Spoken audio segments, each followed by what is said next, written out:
ದೇವರ ಕಾಣಿಕೆ. ಒಂದು ಚಿಕ್ಕ ಹಳ್ಳಿಯಲ್ಲಿ ರಾಮು ಎಂಬ ಬಡ ಕೃಷಿಕನಿದ್ದ.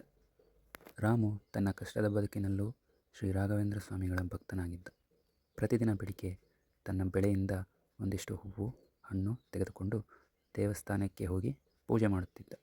ಒಂದು ದಿನ ರಾಮುವಿಗೆ ಯಾವುದೇ ಹಣ್ಣು ಹೂವು ಸಿಗಲಿಲ್ಲ. ಕೇವಲ ಒಂದು ಒಣಗಿದ ಎಲೆ ಮಾತ್ರ ಕೈಯಲ್ಲಿತ್ತು. ದುಃಖದಿಂದ ದೇವಸ್ಥಾನಕ್ಕೆ ಬಂದ ರಾಮು ಆ ಎಲೆಯನ್ನೇ ದೇವರಿಗೆ ಅರ್ಪಿಸಿದ. ಸ್ವಾಮಿ, ನನ್ನ ಬಳಿ ಇದು ಮಾತ್ರ ಇದೆ,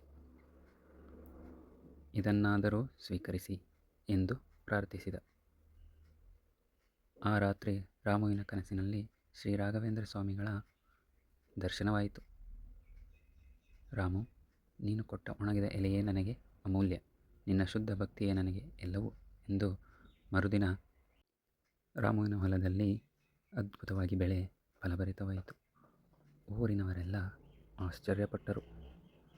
ರಾಮು ತನ್ನ ಜೀವನವಿಡೀ ದೇವರ ಭಕ್ತಿಯಲ್ಲಿ ಮುಳುಗಿದ್ದ. ಆ ಒಣಗಿದ ಎಲೆಯ ಕಾಣಿಕೆ ಭಕ್ತಿಯ ಶಕ್ತಿಯನ್ನು ಎಲ್ಲರಿಗೂ ತೋರಿಸಿತು.